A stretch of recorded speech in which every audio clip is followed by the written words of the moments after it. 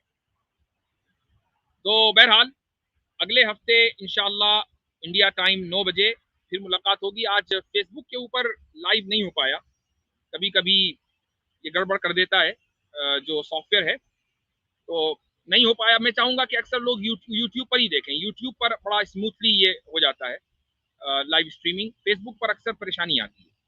خیر چلیں، پنکج سکسینہ کہہ رہے ہیں کہ کاسٹ سسٹم کو الزام لاتے ہو، ہندوؤں پر 75 فرقے ہیں اسلام میں جو آپس میں ایک دوسرے کے خون کے پیاسے ہیں، وہاں جا کر کہاں چلے گا بھائی، وہاں جا کر گیان دو۔ نہیں دیکھیں، کاسٹ سسٹم اور فرقوں کے درمیان زمین آسمان کا فرق ہے۔ کاسٹ سسٹم پیدائشی ہوتا ہے، آپ سلیکٹ نہیں کرتے ہیں کہ آپ کو کس کاسٹ میں ہونا ہے۔ سناتن دھرم میں آریہ سماجیوں کی بات نہیں ہو رہی ہے، آریہ سماجیوں کو تو آپ خود ہی نہیں مانتے ہیں اکثریت۔ ایک آدمی اگر دلت کے گھر میں پیدا ہو گیا تو چاہ کر بھی برہمن نہیں بن سکتا، اور برہمن کے گھر میں پیدا ہو گیا تو اس کو وہ چاہے کوئی بھی کام کرے وہ برہمن ہی رہے گا۔ کاسٹ سسٹم، شتری شتری رہے گا، شودر شودر رہے گا، وہ اپنے آپ کو نہیں بدل سکتے ہیں۔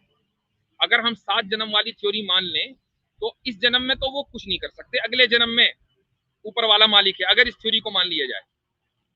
رہی بات فرقے کی، تو فرقہ انسان کسی فرقے میں پیدائشی طور پر پیدا نہیں ہوتا کہ اب وہ پیدا ہو گیا تو اسی فرقے کا رہے گا۔ فرقہ جو بنتا ہے وہ اس لیے نہیں بنتا کہ آپ کس گھرانے میں پیدا ہوئے ہیں، فرقہ اس لیے بنتا ہے کہ آپ قرآن اور حدیث کی انٹرپریٹیشن کیا کر رہے ہیں۔ صحیح کر رہے ہیں تو آپ اچھے سچے پکے مسلمان ہیں، غلط کر رہے ہیں تو ہم آپ کو ریفیوٹ کریں گے، آپ کی تردید کریں گے، اور یہ تردید بھی اس لیے کریں گے کہ ہمیں اپنے ایمان کو بچائے رکھنا ہے۔ ہم کسی بھی غلط انٹرپریٹیشن کو الاؤ نہیں کریں گے، چاہے قرآن ہی کی انٹرپریٹیشن کوئی مسلمان ہی کیوں نہ کر رہا ہو، غلط انٹرپریٹیشن کرے گا تو ہم اس کو روکیں گے، اس لیے فرقہ بن جاتا ہے۔ لیکن اگر مان لیں کوئی ایک فرقے میں مثلا شیعہ ہے، کوئی شیعہ یہ کہے کہ بھائی میں تو سنی بنتا ہوں اور جو سنیوں کے عقیدے ہیں اسی کو مانتا ہوں، اور میں کسی کو تبرہ نہیں کروں گا، کسی کو گالی نہیں دوں گا، حضرت عائشہ کو برا نہیں کہوں گا، حضرت ابوبکر کو برا نہیں کہوں گا، حضرت عمر کو برا نہیں کہوں گا، 12 امام کو انبیاء کا درجہ نہیں دوں گا، وغیرہ وغیرہ، تو ٹھیک ہے، وہ سنی بن گیا۔ اب یہ نہیں ہوگا کہ چونکہ تم ایران میں پیدا ہو گئے لہذا تم سنی کبھی بن ہی نہیں سکتے، ایسا نہیں ہوگا۔ لیکن اگر کوئی آدمی دلت پیدا ہو گیا تو برہمن نہیں بن سکتا۔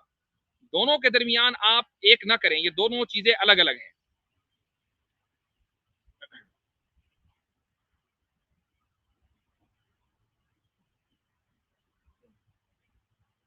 میں نے مثال دے دی آپ کو پنکج سکسینہ کہ شیعہ کیا سنی بن جائے گا؟ بالکل بن سکتا ہے، پتہ نہیں کتنے شیعہ سنی بنے ہیں۔ آپ کو چونکہ آپ لوگوں کو معلوم نہیں ہوتا، یو پی میں، ویسٹرن یو پی میں مظفر نگر ایک ضلع ہے، اس ضلع میں ایک قصبے کا نام ہے پور قاضی، اور ایک قصبے کا نام ہے منصور پور۔ یہ دونوں مظفر نگر ضلع میں آتے ہیں۔ آج سے 200 سال پہلے، کوئی بہت پرانی بات نہیں ہے، 150-200 سال پہلے یہ دونوں کے دونوں قصبے مکمل شیعہ تھے۔ آج وہاں شیعوں کا نام نہیں ہے، سب سنی ہو چکے ہیں، ان کے آبا و اجداد نے سنی مسلک اختیار کر لیا، اور وہاں کوئی شیعہ باقی نہیں رہا۔ تو شیعہ سنی بن سکتا ہے، بلکہ اور میں پرسنلی دیوبند سے آتا ہوں، مجھے معلوم ہے کہ آپ میں سے بہت سے لوگوں کو جو غیر مسلم ہے دیوبند سے بڑی چڑ ہے، حالانکہ دیوبند ایک قصبے کا نام ہے۔ تو وہاں ایک گلی ہے، ایک محلے میں، اس گلی کا نام ہے ایرانی والی گلی۔ تو وہاں پر جو لوگ ہیں ان کے آبا و اجداد کبھی ایران سے آئے ہوں گے، ان کے اس گلی میں ایک چھوٹا سا امام باڑہ بھی ہے، جو آج سے تقریباً 70-75 سال پہلے امام باڑہ رہ چکا ہے، لیکن اب وہ ان لوگوں کی بیٹھک کے طور پر استعمال ہوتا ہے۔ انہوں نے وہ قریب محلے کی مسجد میں سب لوگ نماز پڑھتے ہیں، سنی بن چکے ہیں۔ تو شیعہ کیوں نہیں سنی بن سکتا؟ بالکل بن سکتا ہے۔ کوئی بھی فرقے کا آدمی دوسرے فرقے میں بہت آسانی کے ساتھ کنورٹ ہو سکتا ہے، اب وہ چاہے صحیح فرقے میں کنورٹ ہو چاہے غلط فرقے میں کنورٹ ہو۔ دلت نہیں برہمن بن سکتا، اس لیے یہ کمپیریزن ہی غلط ہے۔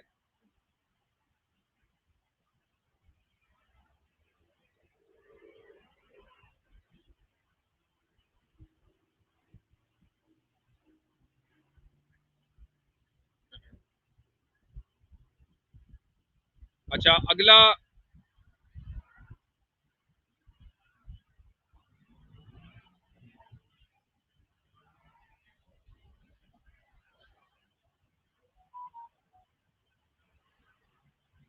خیر اور بھی کچھ سوال ہیں، مثلاً ہمارے غیر مسلم بھائیوں کے جب سوال آتے ہیں تو پھر میں اپنے آپ کو روک نہیں پاتا۔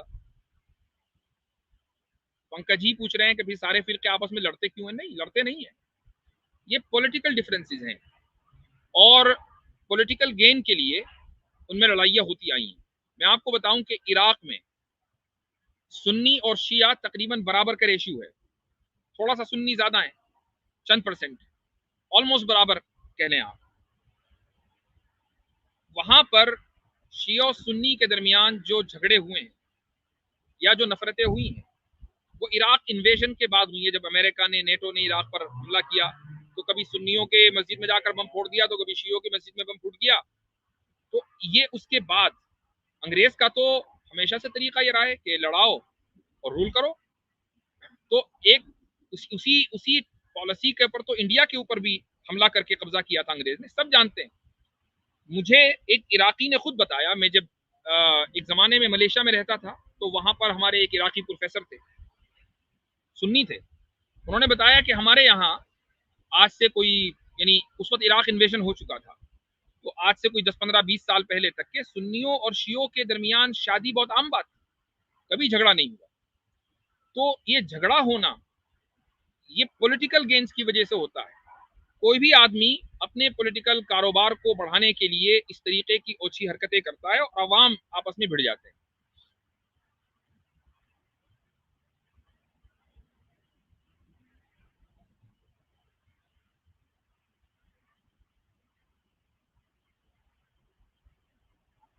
اچھا رشوراج جی، میں آپ کا سوال نہیں سمجھ پایا ہوں، آپ نے کئی چیزیں لکھ کر بھیجی ہیں لیکن میں سمجھ نہیں پایا۔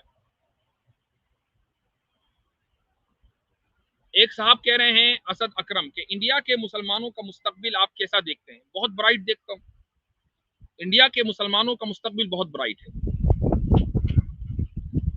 اور برائٹنس سے مراد یہ نہیں ہے کہ وہ اچانک ترقی کر لیں گے اور ملینئرز بن جائیں گے سارے کے سارے اور دوسرے لوگ غلام بن جائیں گے، ایسا نہیں ہے، یہ برائٹنس نہیں ہے۔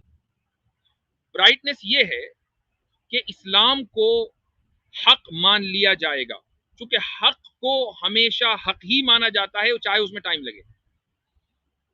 تو مسلمان جب تک کہ، ہاں اگر دعوت کا وہ راستہ نہ اپنائیں، اگر اپنے پیغام کو وہ لوگوں تک لاجیکلی نہ پہنچائیں تو پھر ان کے اوپر ظلم و زیادتی ہوتی رہے گی، لیکن جب وہ بات پازیٹیو کریں گے اور بغیر دوسروں کے مذہب کی توہین کیے بغیر اگر وہ اپنی بات رکھیں گے تو انشاءاللہ ان کا جو فیوچر ہے وہ پازیٹیو ہی پازیٹیو ہے۔ پنکج جی پھر کہہ رہے ہیں کہ اسلام تو ہمیشہ سے ہی پولیٹیکل ایجنڈا لے کر چلنے والا، کہاں گئے آپ، چلنے والا ریلیجن ہے۔ یہ بھی آپ لوگوں کا ایک پرسپشن ہے کہ اسلام پولیٹیکل ایجنڈا لے کر چلنے والا مذہب ہے۔ اسلام میں پالیٹکس بھی ہے، ہم اس کا انکار نہیں کرتے۔ سوال یہ ہے کہ کس مذہب میں پالیٹکس نہیں ہے، یعنی پالیٹکس اگر غلط چیز ہے تو پہلے تو اس پر بات کر لی جائے۔ اگر پالیٹکس کا مطلب ہے ملک کے نظام کو کیسے چلانا ہے تو پھر وہ مذہب نامکمل ہے، اگر اس میں ایک سوسائٹی کو چلانے کے طریقہ کار نہ ہو وہ مذہب نامکمل ہے۔ آپ بھی تو کہتے ہیں نا کہ آپ کے یہاں منوسمرتی ہے، منوسمرتی کے اندر پورے سوسائٹی کے لاز ہیں، راجا کو کیا کرنا ہے، پرجا کو کیا کرنا ہے۔ اسی طریقے سے اور بھی دوسری کتابیں ہیں، کتنے ہی اپنشد ہیں جو اسی موضوع کے اوپر ہیں۔ تو اس سے پتا چلتا ہے کہ ایک مذہب اسی وقت سسٹین کر پائے گا جبکہ وہ انسان کی جو پرسنل لائف ہے اس پرسنل لائف کو میں بھی گائیڈنس دے، اور جو کمیونٹی لائف ہے، جو سوشل لائف ہے اس میں بھی وہ گائیڈنس دے۔ اسلام انڈیویجول کے لیے بھی ہے اور کمیونٹی کے لیے بھی ہے، اور کمیونٹی کی جو سب سے بنیادی ضرورت ہے وہ ہے سیفٹی، اور سیفٹی اس وقت آتی ہے جب law and order who, law and order حکومت قائم کرے گی۔ تو مذہب کے لیے یہ ضروری ہے اس کے صحیح ہونے کے لیے اور اس کے سسٹین ہونے کے لیے کہ لا اینڈ آرڈر کیسے کسی سوسائٹی میں قائم ہوگا، اس کے لیے وہ گائیڈنس دے۔ اسلام نے اسی لیے سیاست کیسے کرنی ہے اور کیسے لا اینڈ آرڈر نافذ کرنا ہے، اس تعلق سے بھرپور گائیڈنس دی ہے. تو اب اس کو آپ یہ کہنے کہ نہیں یہ تو پولیٹیکل ایجنڈا ہے، یہ غلط ہے. لا اینڈ آرڈر کے تعلق سے اسلام بہت سخت ہے. اسی لیے آپ دیکھیں کہ کابل میں جب 15 اگست کے بعد سے جو حالات بدلے ہیں، حالانکہ ابھی حکومت نہیں بنی ہے، لیکن اگر آپ نیوز کو صحیح طریقے سے فالو کرتے ہوں تو لا اینڈ آرڈر کی میں آپ کو بات بتا دوں کہ کابل میں ایک موٹر سائیکل سوار کا ایکسیڈنٹ ہو گیا کسی وجہ سے، اس کو لوگ ہاسپٹل لے گئے، اس کی موٹر سائیکل وہیں پڑی رہ گئی، اور اسی طریقے سے اس کا کچھ سامان. تو پورے دن وہ موٹر سائیکل بھی وہیں پڑی رہی اور سامان بھی وہیں پڑا رہا. کسی راہگیر نے، چلتے پھرتے آدمی نے اس کو ہاتھ لگانے کی کوئی کی ہمت نہیں کی. حالانکہ ابھی تو پورا نظام شریعت کا آیا بھی نہیں، لیکن معلوم ہے کہ بھائی یہ اب وہ لوگ چلے گئے وار لارڈز کہ جو پورے ملک کو بیچ کر کھا رہے تھے، اور جنہوں نے کرپشن کا نظام ایسا کر دیا تھا کہ پوری دنیا میں اس ملک کا سب سے پہلا نمبر تھا کرپشن کا، اور ترقی میں سب سے آخری نمبر تھا. لیکن چونکہ نئے لوگ آ گئے کہ جو شریعت کا نظام نافذ کریں گے، تو اب یہاں اس پڑے ہوئے سامان کو ہاتھ نہیں لگانا ہے. یہ ہے وہ لا اینڈ آرڈر کہ جس کی شریعت بات کرتی ہے کہ آدمی کرپشن بھول جائے، چوری بھول جائے، ڈاکہ بھول جائے. یہی وجہ ہے کہ سعودی عرب میں جہاں اس وقت سب سے زیادہ شرعی قوانین نافذ ہیں، تو وہاں چوری، ڈاکے زنی، ان سب کی واردات سب سے زیادہ کم ہے، کیونکہ پتہ ہے کہ جب یہ واردات ہوگی تو پھر کوئی بخشش نہیں ہے. آپ انڈیا میں آپ دیکھتے ہوں گے کہ جب ریپ ہوتا ہے نا کسی بچی کا، تو جتنے بھی غیر مسلم ہیں نا وہ بھی یہی کہتے ہیں کہ بھائی وہ لے کر آؤ اسلام والا قانون. جب وہ ایک مرتبہ نافذ ہو جائے گا تو ریپ ہونا بند ہو جائے گا. تو جو قوانین ہیں اسلام کے، وہ اس لیے نہیں ہے کہ نافذ ہو ہر ایک آدمی کے اوپر، وہ اس لیے ہے کہ تاکہ معاشرے میں لا اینڈ آرڈر کی جو سچویشن ہے وہ ایسی مینٹین ہو کہ اس کی نظیر کہیں اور نہ ملے.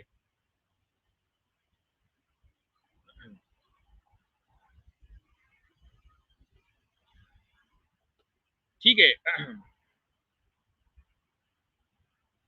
پنکج صاحب کہہ رہے ہیں، آج پنکج جی کا سوالات لے لیتے ہیں. اگر شریعت اتنی ہی اچھی ہے تو افغانستان سے لوگ کیوں بھاگ رہے ہیں؟ افغانستان سے لوگ شریعت سے ڈر کر نہیں بھاگ رہے ہیں. کچھ لوگ تو ہر جگہ ہوتے ہیں. افغانستان سے لوگ اس لیے بھاگ رہے ہیں چونکہ امریکہ نے ایک جہاز لا کر کھڑا کر دیا کابل میں، انگلینڈ نے، اٹلی نے، فرانس نے، کہ بھائی جتنے آنے آ جاؤ. میں نے ابھی کچھ دن پہلے ایک ٹویٹ کی تھی، اور یہ حقیقت ہے، اس سے کوئی انکار نہیں کر سکتا. ایسا ہی ایک جہاز یا چند جہاز ویسٹرن کنٹریز دلی میں لا کر کھڑا کر دیں، کچھ بمبئی میں لا کر کھڑا کر دیں، اور کہیں بھائی ویزا فری ہمارے ملک میں آئیے اسائلم پر. میں آپ کو گارنٹی بتا رہا ہوں کہ دلی ایئرپورٹ پر جو لائن لگے گی نا تو وہ میرٹھ تک جائے گی غازی آباد سے ہوتے ہوئے، اتنی لمبی لائن لگے گی. اب آپ یہ نہیں کہیں گے کہ یہ لوگ انڈیا میں ڈر کر کس سے بھاگ رہے ہیں، نہیں، یہ لوگ غربت کی وجہ سے بھاگ رہے ہیں، اپرچونٹیز کی طرف بھاگ رہے ہیں. ظاہر ہے اس میں کوئی شک نہیں ہے کہ جو ویسٹرن کنٹریز ہیں ان میں اپرچونٹیز بہت زیادہ ہیں، ویلتھی کنٹریز ہیں، ویلتھی نیشنز ہیں. عام طور سے ایک آدمی یہ دیکھتا ہے کہ بھئی میں جہاں رہ رہا ہوں وہاں میرے پاس وہ اپرچونٹیز نہیں ہے، مجھے وہاں فری فنڈ میں جانے کا موقع مل رہا ہے تو میں وہاں جاؤں گا اور میرے وارے کے نیارے ہو جائیں گے. یہ چیز ہے کہ جس سے وہاں کے لوگ بھاگے جا رہے ہیں. اگر یہی کسی بھی تھرڈ ورلڈ کنٹری میں، دلی کی میں نے مثال ویسے ہی دے دی چونکہ آپ انڈیا سے ہیں، آپ اس کو نائجیریا میں لے جا کے کھڑا کر دیں، آپ اس کو پاکستان میں لے جا کر کھڑا کر دیں، بنگلہ دیش میں لے جا کر کھڑا کر دیں، چاہے مسلم کنٹری ہو یا غیر مسلم کنٹری ہو، اگر وہ تھرڈ ورلڈ کنٹری ہے اور وہاں ویزا فری ایکسس کر دیا جائے امریکہ اور یورپ کی کنٹریز کا، تو لمبی لمبی لائنیں 10-10 20-20 ہزار لوگ ایک ایک جہاز میں چڑھنا چاہیں گے. ہر جگہ وہی منظر ہوگا کہ لوگ جہاز پہ لٹکیں گے اور اوپر سے گریں گے. تو شریعت سے کوئی نہیں بھاگ رہا ہے. یہ آپ کا جو نظریہ ہے وہ دراصل ٹی وی 9 اور جو ریپبلک ٹی وی جو اس طرح کے فالس پروپیگنڈا والے چینل ہیں ان کو دیکھ کر قائم ہوا ہے. جس دن آپ شریعت کو سمجھنے کے لیے ایک ڈائلاگ کریں گے، اسکالرلی ڈائلاگ، تو انشاءاللہ یہ غلط فہمی آپ کی دور ہو جائے گی.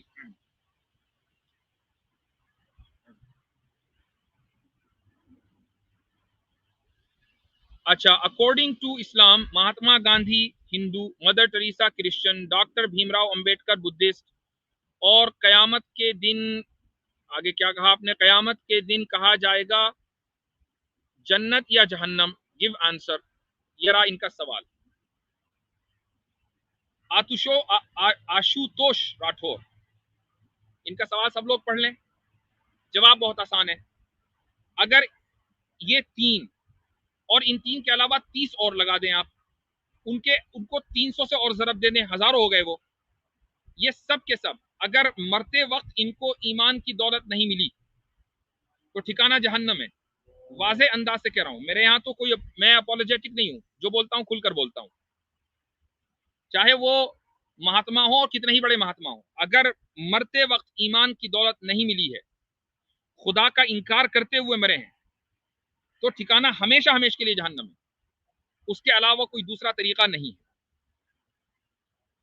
امید ہے کہ آپ کو آپ کے سوال کا جواب مل گیا ہوگا. اور یہ کوئی میں نے اپنے گھر سے نہیں کہا, خدا تعالیٰ نے خود ہی کہا ہے کہ اللہ تعالیٰ ہر چیز کو معاف کر دے گا, وہ شرک کو معاف نہیں کرے گا. شرک کو جب اس نے ڈکلیئر کر دیا تو بھی یہ اللہ تعالیٰ کا معاملہ ہے. یعنی ہم کوئی نہیں ہوتے, یہ سزا ہم نے منتخب نہیں کی. ہم نہیں چاہتے کہ کوئی بھی آدمی, کوئی بھی گریٹ دنیاوی پرسنالٹی جہنم میں جلے. یہ میری خواہش نہیں ہے, اور میری خواہش سے کوئی فرق نہیں پڑتا. یہ خدا تعالیٰ کا, اللہ تعالیٰ کا ڈکلیریشن ہے. کوئی آپ کو ماننا ہے مانو, نہیں ماننا ہے نہ مانو. ڈکلیریشن یہی ہے, اس میں کوئی تبدیلی نہیں آئے گی. اور اس کی وجہ یہ ہے کہ جو الٹیمیٹ ریالٹی ہے وہ خدا ہے, وہ اوپر والا ہے. الٹیمیٹ ریالٹی, اس سے بڑی کوئی ریالٹی نہیں. اگر ایک آدمی پوری زندگی اچھے کام کرے لیکن اس الٹیمیٹ ریالٹی کا انکار کر دے, اور اس الٹیمیٹ ریالٹی کا جو انکار ہے وہ بھی انلمیٹڈ کرے, کیا مطلب ہے اس کا؟ اس کا مطلب یہ ہے کہ دیکھیے خدا تعالیٰ لمیٹڈ نہیں ہے. ایسا نہیں ہے کہ وہ دائیں ہیں بائیں ہیں اوپر ہے نیچے, وہ لمیٹڈ نہیں ہے, وہ انلمیٹڈ ہے. اسی طریقے سے اس کی جو کیریکٹرسٹکس ہیں, اس کی جو کوالٹیز ہیں وہ بھی انلمیٹڈ ہیں, اس کی جو ایکٹیویٹیز ہیں وہ بھی انلمیٹڈ ہیں. جب آپ نے خدا کا انکار کیا تو اس کا انکار انلمیٹڈ کیا. یہ انلمیٹڈ ڈینائل ہے, اور انلمیٹڈ ڈینائل کی سزا بھی انلمیٹڈ ہی ہونی چاہیے. یہی انصاف ہے. تو آپ نے یہ دیکھا کہ بھئی ایک عورت تھی, بڑی مشہور عورت تھی, اس نے بڑی غریبوں کی مدد کی. بہت اچھی بات ہے, اس نے بڑی غریبوں کی مدد کی, اس کو دنیا میں اس کا صلہ ملا کہ پوری دنیا کے اندر وہ مشہور ہو گئی, نوبل لوریٹ کہلائی. ایک بہت مشہور آدمی تھا, اس نے ملک کو آزادی دلائی, بہت غریبوں کی مدد کی, اس نے اپنے کپڑے تیاگ دیے. بہت اچھی بات ہے, دنیا میں اس کو صلہ ملا کہ آج پوری دنیا اس کے نقش قدم پر چلنا چاہتی ہے. یہ اس کو دنیا میں خدا نے صلہ دے دیا ہے. لیکن چونکہ اس نے انکار کیا خدا تعالیٰ کی انلمیٹڈ صفات کا, کوالٹیز کا, خدا کی انلمیٹڈ ذات کا اور اس کے افعال کا, تو پھر سزا بھی انلمیٹڈ ہوگی. اور یہ خدا کا اعلان ہے, میرا اس سے کوئی یعنی یہ کوئی میری خواہش کے اوپر قانون, یہ قرآن کا قانون نہیں بنا. اس کا میں جواب دے چکا ہوں. کمنگ سون صاحب. اچھا, تو آج کے لیے اتنا ہی. انشاءاللہ انڈیا تو ہم آتے رہتے ہیں, انشاءاللہ آئیں گے. ایک صاحب کہنے دیبا کپاڈیا, یہ I think is female name. offensive جہاد سمجھ میں نہیں آتا, شورٹ میں لاجیکل ایکسپلینیشن دے دیں. offensive جہاد کیا ہے؟ offensive جہاد ہوتا ہے کسی offense کو روکنے کے لیے, وہ offensive جہاد ہے. مثال کے طور پر میں ایک مثال دے رہا ہوں ویسے ہی, اس سے ہم اپنا عقیدہ ثابت نہیں کرتے, اور نہ ہی یہ مثال کوئی جسٹیفائڈ ہے. یعنی ایسا نہیں کہ میں اس عمل کو صحیح قرار دے رہا ہوں. امریکہ نے مثلا ہزاروں میل دور عراق پر حملہ کیا, ہزاروں میل دور مثلا اس نے افغانستان پر حملہ کیا. افغانستان تو خود نہیں آیا تھا امریکہ پر حملہ کرنے, عراق بھی نہیں آیا تھا.